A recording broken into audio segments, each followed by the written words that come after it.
ذاتی طور پر اس بات پر کبھی طور پہ یقین رکھتا ہوں بطور پاسبان کے پاسبان کا ہاتھ کبھی بھی مانگنے کے لیے نہیں اٹھنا چاہیے.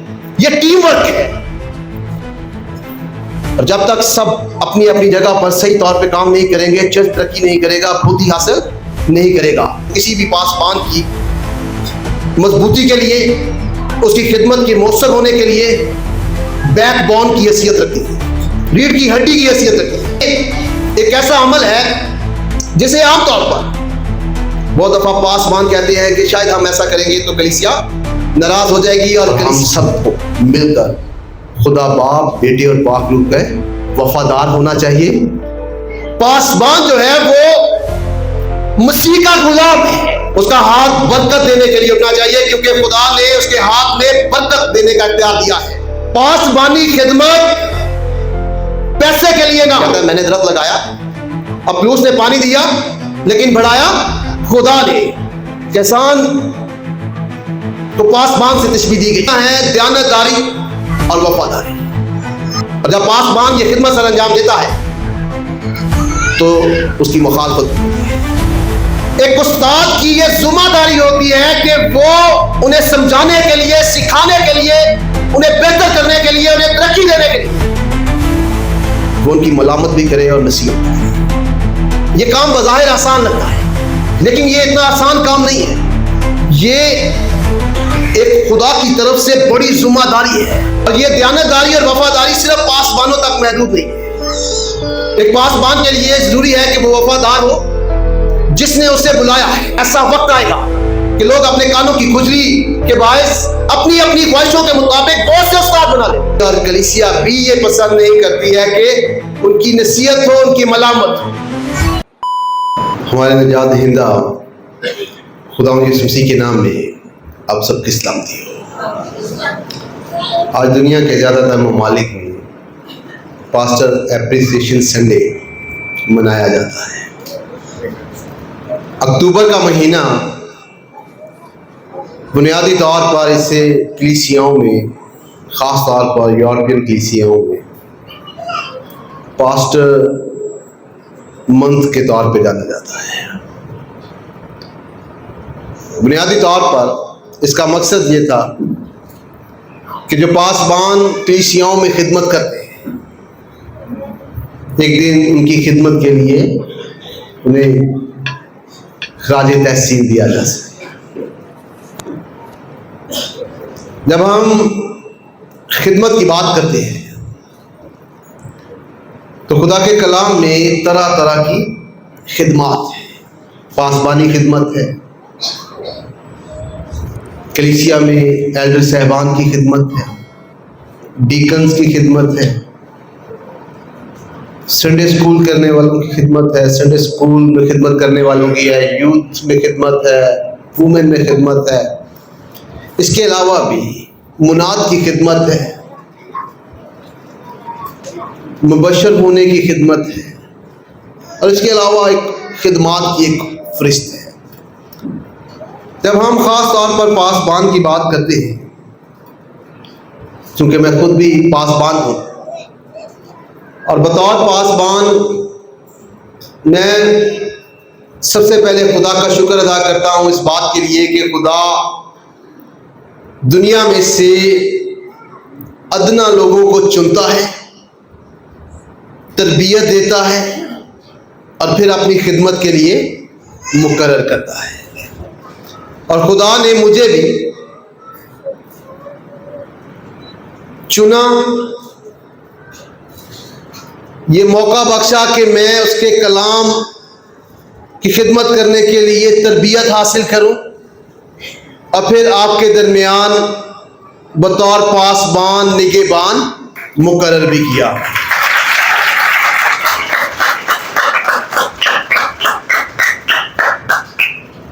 پاسبانی خدمت ایک ذمہ داری ہے، ایک کمٹمنٹ ہے خدا کے ساتھ، خدا کے لوگوں کے ساتھ. ہم خدا کے پاک کلام میں سے ایک پاسبان کے معیار، اس کے کردار، اس کے صلاحیتوں کے بارے میں تفصیل سے مطالعہ کر سکتے ہیں، لیکن آج ہم چند باتوں پہ غور کریں گے جن میں سب سے اہم دو چیزیں کسی بھی پاسبان میں دو خوبیوں کا ہونا بہت ضروری ہے، اور وہ دو خوبیاں ہیں دیانتداری اور وفاداری۔ ایک پاسبان کے لیے ضروری ہے کہ وہ وفادار ہو جس نے اسے بلایا ہے، یعنی وہ خدا کا وفادار ہو، وہ ان کا وفادار ہو جن کا ذمہ خدا نے اسے بطور پاسبان دیا ہے، یعنی وہ خدا کے ساتھ وفادار ہو، خدا کی کلیسیا کے ساتھ وفادار ہو، اور جو کام جو خدمت خدا نے اسے بطور پاسبان سونپی اسے وہ دیانتداری سے سر انجام دے۔ اور خدا کے کلام کے مطالعہ میں ہمیں پتہ چلتا ہے کہ خدا کے لوگوں کی یہ خوبیوں کی ایک لمبی فہرست ہے، لیکن میں چند لوگوں کے نام جو ہے خدا کے لوگوں کے نام جنہیں دیانتدار خاص طور پر خدا کے پاک کلام میں کہہ کر پکارا گیا جو خدمت کے ساتھ منسلک تھے۔ عبرانیوں 3 باب اس کی 5ویں آیت میں موسیٰ دیانتدار کہا گیا، اور نہ صرف موسیٰ دیانتدار تھا، اس کا سارا گھرانہ دیانتدار تھا۔ پہلا کرنتھیوں خط اس کا 4 باب اس کی 17ویں آیت میں تیموتھیوس کو دیانتدار خادم کہا گیا۔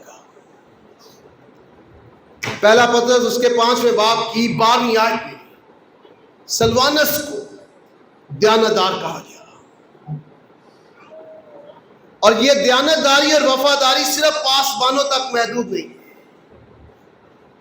ایلڈرز، ڈیکن جو خدمت کے ساتھ منسلک ہے، اور پھر ہم سب جنہیں خدا نے اپنے لوگ ہونے کے لیے بلایا ہے، یہ خوبیاں ہم سب میں ہونی چاہیے۔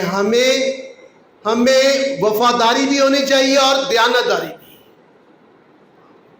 اور یہ کہاں تک ہونی چاہیے؟ مکاشفہ کتاب اس کے 2 باب کی 10ویں آیت کے مطابق جان دینے تک وفادار ہے تو میں تجھے زندگی کا تاج دوں گا۔ یہ بطور ایماندار ہماری یہ خوبیاں ہونی چاہیے کہ ہم وفادار ہوں اور دیانتدار ہوں۔ جب ہم پاسبان کی بات کرتے ہیں تو یہ کام بظاہر آسان لگتا ہے، لیکن یہ اتنا آسان کام نہیں ہے۔ یہ ایک خدا کی طرف سے بڑی ذمہ داری ہے جو کسی انسان کو سونپی جاتی ہے، اور خدا کی عطا کردہ طاقت کے بغیر اس خدمت کو سر انجام دینا ناممکن ہے۔ کوئی اپنی ابیلٹی، طاقت اور قوت کی بنیاد پر اس خدمت کو سر انجام نہیں دے سکتا ہے۔ تو جو حوالہ آپ کے سامنے آج خدا کے پاک کلام میں سے تلاوت کیا گیا ہے 2 تیموتھیوس اس کا 2 باب، اس میں پالوس رسول ایک پاسبان کی خدمت کو مختلف چیزوں سے وہ منسوب کرتا ہے تاکہ پاسبان کی خدمت کو وضاحت کے ساتھ جانا جائے۔ تو اگر ہم اس حوالہ کا تلاوت کریں تو 2 تیموتھیوس کے 2 باب کی 2 آیت کے مطابق وہ کہتا ہے کہ ایک پاسبان جو ہے وہ سکھانے والا ہونا چاہیے، یعنی تعلیم دینے والا ہونا چاہیے، جس سے مراد ہے استاد ہونا چاہیے، جو خدا کے کلام کی تعلیم لوگوں کو دے، انہیں خدا کے کلام کی باتیں سکھائے، اسے لوگوں کو سکھانا آنا چاہیے۔ ایک پاسبان کلیسیا میں بطور استاد خدمت سر انجام دیتا ہے، اور جب بطور استاد وہ خدمت سر انجام دیتا ہے تو استاد کا ایک طریقہ کار ہوتا ہے تعلیم دینے کا. اور دوسرا تیموتھیوس کے 4 باب کی 2 سے 5 آیات کے مطابق پالوس رسول تیموتھیوس سے کہتا ہے کہ کلام کی منادی کر، وقت بے وقت مستعد رہ، ہر طرح تحمل اور تعلیم سے سمجھا دے، ملامت اور نصیحت کر. ایک استاد کی یہ ذمہ داری ہوتی ہے کہ وہ انہیں سمجھانے کے لیے، سکھانے کے لیے، انہیں بہتر کرنے کے لیے، انہیں ترقی دینے کے لیے وہ ان کی ملامت بھی کرے اور نصیحت بھی کرے. لیکن یہ ایک ایسا عمل ہے جسے عام طور پر بہت دفعہ پاسبان کہتے ہیں کہ شاید ہم ایسا کریں گے تو کلیسیا ناراض ہو جائے گی، اور کلیسیا بھی یہ پسند نہیں کرتی ہے کہ ان کی نصیحت ہو، ان کی ملامت ہو.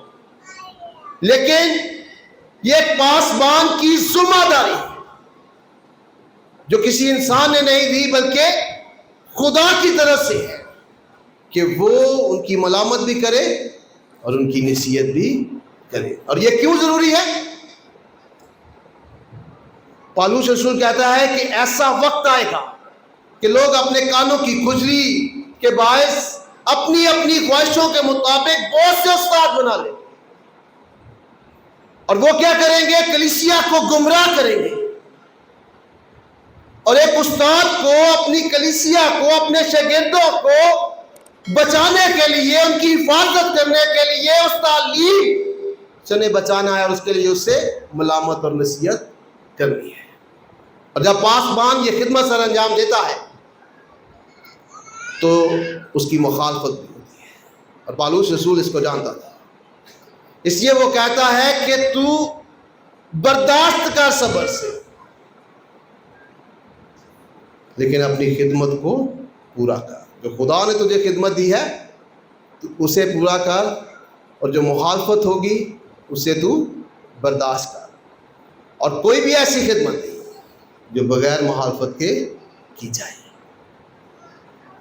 لیکن اگر آپ خدا کے کلام کے مطابق خدمت کرتے ہیں تو ایک پاسبان کی یہ ذمہ داری ہے کہ وہ بطور استاد ملامت اور نصیحت کرے. دوسری چیز جس کے بارے میں تلاوت کردہ حوالہ میں پاسبان کو جس سے مناسبت یا جس سے ریلیٹ کیا گیا ہے وہ ہے سپاہی.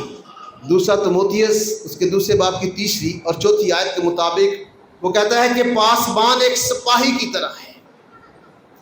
سپاہی کس کا؟ مسیح کا. اور سپاہی کا کیا کام ہوتا ہے کہ وہ اپنے افسر کی ہر بات حکم کو جیسے وہ کہتا ہے ویسے ہی مانے، اور اس حکم کو ماننے کے لیے اسے چاہے دکھ اٹھانا پڑے، تکلیف اٹھانی پڑے یا مصیبت کا سامنا کرنا پڑے، وہ اپنے افسر کے حکم کو مانتا ہے. اور اس حکم کو ماننے کے لیے اسے قربانی دینی پڑتی ہے اپنے خاندان کے وقت کی. اسے اپنے جذبات، احساسات اور اپنی خواہشات کی قربانی دینی پڑتی ہے تاکہ وہ اس حکم کو پورا کرے. اور پاسبان مسیح یسوع کا سپاہی ہے جو اس کے حکم کے مطابق خدمت کرتا ہے اور روحانی جنگ لڑتا ہے. اور اس کا ہتھیار ہے وہ دعا اور خدا کا کلام ہے. اور جب کوئی خدمت سر انجام دیتا ہے بطور سپاہی تو وہ ہر روز اپنی خواہشات کو قربان کرتا ہے. اس لیے پالوس رسول پہلا کرنتھیوں خط اس کے 15 باب کی 31ویں آیت میں کہتا ہے کہ میں ہر روز مرتا ہوں، ہر روز وہ اپنی خواہشات کو قربان کرتا ہے تاکہ اپنے مالک کے حکم کو بجا لا سکے۔ تو ایک پاسبان کلیسیا میں بطور مسیح یسوع کا سپاہی کام سر انجام دیتا ہے۔ تیسری چیز جس سے خدا کے کلام میں پاسبان کو تشبیہ دی گئی ہے، وہ اگر ہم 5ویں آیت کو دیکھیں تو وہاں دنگل میں مقابلہ کرنے والا کہا گیا ہے، اور دنگل میں وہ مقابلہ کرتا ہے جسے ہم ایتھلیٹ کہہ سکتے ہیں، جسے ہم پہلوان کہہ سکتے ہیں، اور میدان میں وہی مقابلہ کر سکتا ہے جو تربیت حاصل کرتا ہے۔ اگر کوئی بغیر تربیت کے میدان میں جائے گا تو وہ مقابلہ نہیں کر سکے گا، اور ایک پاسبان کے لیے ضروری ہے کہ وہ تربیت یافتہ ہو، کیونکہ بغیر تربیت کے وہ مقابلہ نہیں کر سکتا ہے۔ اور جو پہلوان ہوتا ہے اس کی زندگی کے اصول ہوتے ہیں کہ اسے کس وقت کیا کرنا ہے، کیسے کرنا ہے، کیا کھانا ہے، کیا پینا ہے۔ اور جو پہلوان ہوتا ہے اس کا استاد ہوتا ہے جس کا وہ شاگرد ہوتا ہے، اور استاد کے بتائے ہوئے طریقہ کار کے مطابق وہ میدان میں مقابلہ کرتا ہے۔ تو ایک پاسبان کو جب ایتھلیٹ کہا گیا، اس خدا کے پاک کلام میں مقابلہ کرنے والا کہا گیا ہے، پہلوان کہا گیا، تو پہلی چیز وہ تربیت یافتہ ہو، دوسری چیز اس کی زندگی کے اصول ہو، اور پاسبان کی زندگی کے اصول خدا کا کلام ہے، اور پھر اس کا استاد ہو، اور خداوند یسوع مسیح پاسبانوں کا استاد ہے جس کے بتائے ہوئے طریقہ کار کے مطابق وہ میدان میں مقابلہ کرتے ہیں، خدمت کرتے ہیں۔ تو یہ بطور پاسبان یہ خدمت ہے جو سر انجام دی جاتی ہے خدا کے لوگوں کے درمیان۔ 6ویں آیت میں جس اگلی چیز سے وہ پاسبانی خدمت کو ریلیٹ کرتا ہے وہ ہے کسان۔ کسان کو پاسبان سے تشبیہ دی گئی ہے جو خدا کے کھیت میں بیج بوتا ہے خدا کے کلام کا۔ اور کسان یا کھیتی باڑی ایسا کام ہے جو آسان نہیں ہے، مشکل ہے، اس کے لیے وقت درکار ہے، اس کے لیے مسلسل ثابت قدم رہنے کی ضرورت ہے، اس میں مسلسل محنت کرنے کی ضرورت ہے۔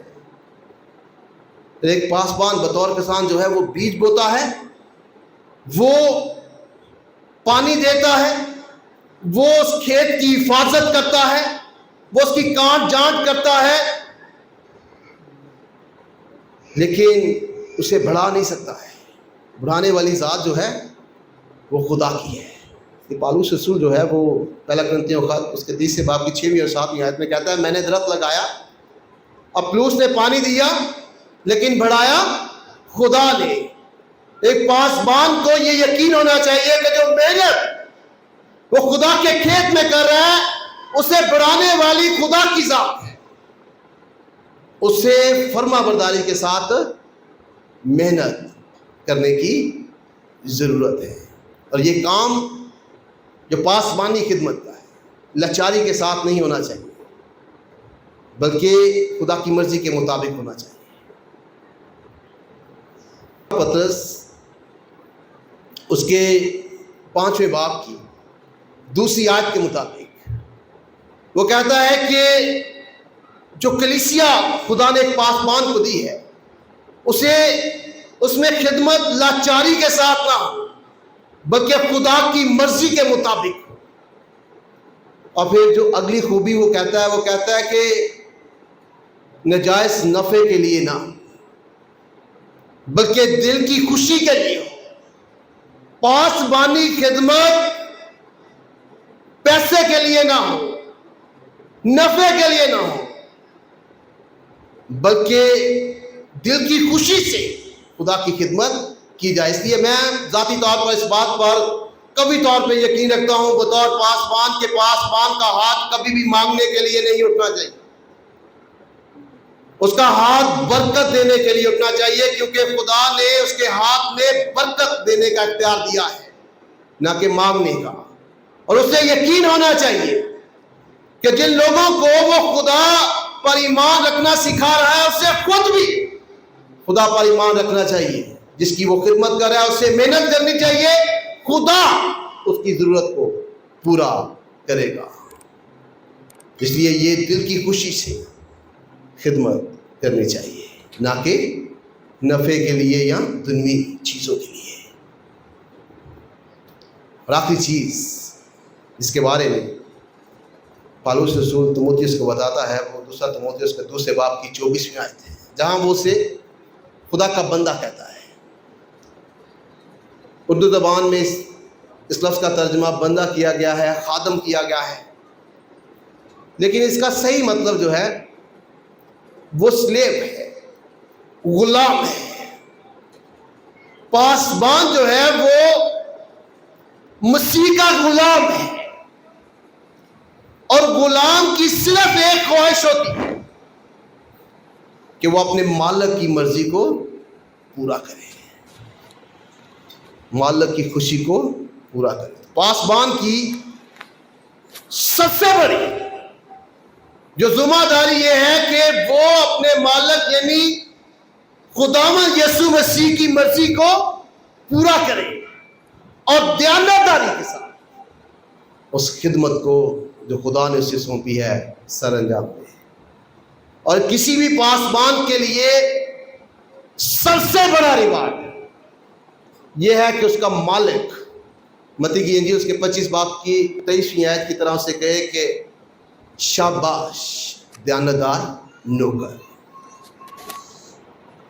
میرے لیے اور مجھ جیسے بہت سے پاسبانوں کے لیے سب سے بڑا اعزاز یہ ہے کہ خداوند یسوع مسیح ہم سے کہے کہ شاباش دیانتدار نوکر، جو خدمت تجھے سونپی تھی تو نے دیانتداری سے سر انجام دی ہے.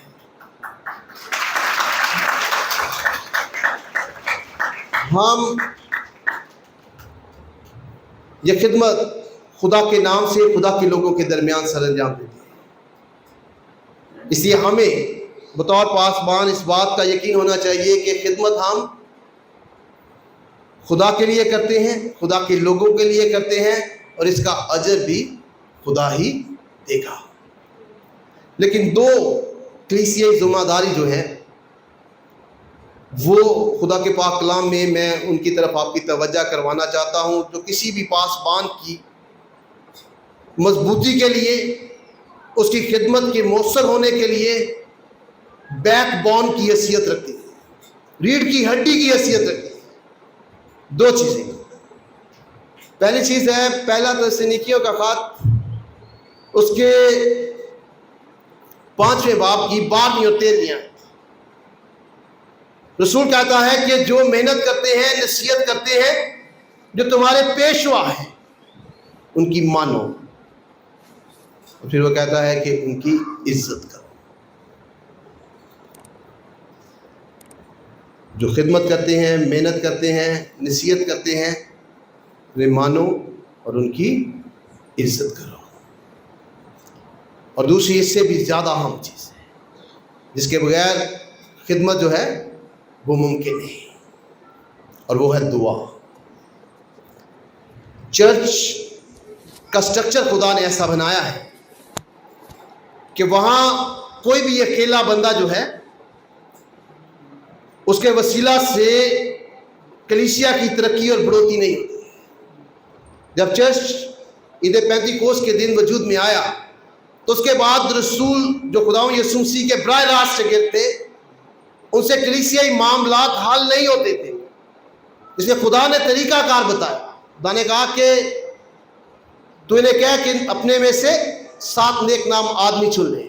رسولوں نے کہا کہ کلیسیا سے کہ تم اپنے میں سے 7 نیک نام آدمی چن لو اور ہم کلام اور دعا کی خدمت میں مشغول رہے. انتظامی کام کے لیے ایلڈرز کو مقرر کیا گیا. یہ ٹیم ورک ہے. اور جب تک سب اپنی اپنی جگہ پر صحیح طور پہ کام نہیں کریں گے، چرچ ترقی نہیں کرے گا، بڑھوتی حاصل نہیں کرے گا. اور یہ چرچ کی بڑھوتی جو ہے صرف ایک شخص پر نہیں بلکہ سب کے تعاون سے اور میل ملاپ سے جڑی ہوئی ہے. اس لیے کسی بھی پاسبان کی خدمت اگر مؤثر ہے تو اس کے ساتھ اس کے جو خدمت میں ساتھی ہیں ان کی جو کاوشیں ہیں، ان کی محنت ہے، وہ بھی شامل ہے. ایک پاسبان کے ساتھ اس کے ایلڈر ہیں، اس کے سیشن ہے، اس کے بزرگ ہیں، کلیسیا کے افراد ہیں. وہ سب مل کر جب اپنی اپنی جگہ پہ کام کرتے ہیں پھر چرچ جو ہے وہ بڑھوتی حاصل کرتا ہے. اور سب سے اہم چیز جو ہم سب وہاں مل کر سکتے ہیں، ایک پاسبان کی ذمہ داری ہے کہ وہ خدا کے کلام کی خدمت کرے، کلیسیا کے لیے دعا کرے. کلیسیا کی بھی ذمہ داری ہے کہ وہ ایک دوسرے کے لیے دعا کرے اور پھر اپنے پاسبان کے لیے بھی دعا کرے. تو وہ خدا کا بندہ کہتا ہے کہ تم بلا ناغہ دعا کرو. کن کے لیے؟ مقدسوں کے، یعنی ایک دوسرے کے لیے دعا.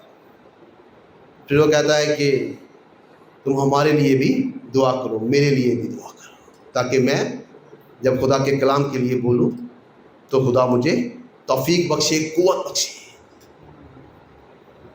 پھر دوسرا تسالونیکیوں کا خط اس کے 30 باب کی پہلی آیت ہے. پالوس رسول درخواست کرتا ہے اور کہتا ہے کہ میرے لیے دعا کرو تاکہ خدا کا کلام پھیلے. اگر پالوس رسول کو کلیسیاؤں کی دعاؤں کی ضرورت ہے تو موجودہ دور کے پاسبانوں کو اس سے زیادہ کلیسیاؤں کے دعاؤں کی ضرورت ہے تاکہ وہ دیانتداری سے، ایمانداری سے خدا کے کلام کی خدمت کو سر انجام دے سکے.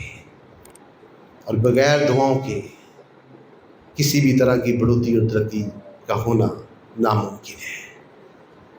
پاسبان کو کلیسیا کے لیے دعا کرنی چاہیے اور کلیسیا کو پاسبان کے لیے دعا کرنی چاہیے تاکہ اس کی خدمت مؤثر ہو. اور ہم سب کو مل کر خدا باپ، بیٹے اور پاک روح کا وفادار ہونا چاہیے اور جو جو کام اس نے ہمیں کلیسیا کے اندر اس دنیا میں سونپا ہے اسے دیانتداری سے کریں، چاہے وہ پاسبان کا ہو، یوتھ کا ہو، ایلڈرز کا ہو، کوائر کا ہو، وومن کا ہو، انتظام کرنے کا ہو، نظام کو بہتر کرنے کا ہو، سیکیورٹی کا ہو، مشاورت کا ہو. کوئی بھی جو خدا نے ہمیں خدمت بخشی ہمیں اسے وفاداری اور دیانتداری سے سر انجام دینا چاہیے. اور اس بات کا خیال نہیں رکھنا چاہیے کہ کون ہمیں کلیسیا میں ریوارڈ دیتا ہے یا نہیں دیتا ہے. ہمارا مقصد لوگوں سے ریوارڈ لینا نہیں ہے، آسمان سے. اور جب آسمان سے ریوارڈ ملے گا تو اس برکت کی انتہا بھی نہیں ہوگی. اس لیے ہمارا فوکس جو ہے وہ یہاں لوگوں پر نہیں ہونا چاہیے. ان کی خدمت کریں، میں بطور پاسبان کروں، ہمارے ایلڈر بطور ایلڈر کریں، جو لوگ یوتھ میں کر رہے ہیں، وومن میں کر رہے ہیں، جہاں بھی خدمت کریں، دل سے خدا کی خدمت کریں. اجر ہم لوگوں سے نہیں چاہتے ہیں، ہم خدا سے چاہتے ہیں. لوگوں سے یا ہم ایک دوسرے سے ہمیں کیا چاہیے؟ ایک دوسرے کی دعا چاہیے، ایک دوسرے کا ساتھ چاہیے تاکہ ہم مل کے بہتر طور پر خدا ان کے لیے کام کر سکیں. جب ہم ایسے کریں گے تو پھر کلیسیا بڑھے گی بھی، ترقی بھی پائے گی اور روحانی اور جسمانی طور پہ مضبوط بھی ہوگی. خداوند مجھے، آپ سب کو اور ہم سب کو ایسا کرنے کی توفیق دے اور اس پاک کلام کے وسیلہ سے بڑی برکت دے. Thanks for watching. To watch more, subscribe, like and comment. Don't forget to Guardians of Faith PCP Gacker. Follow now.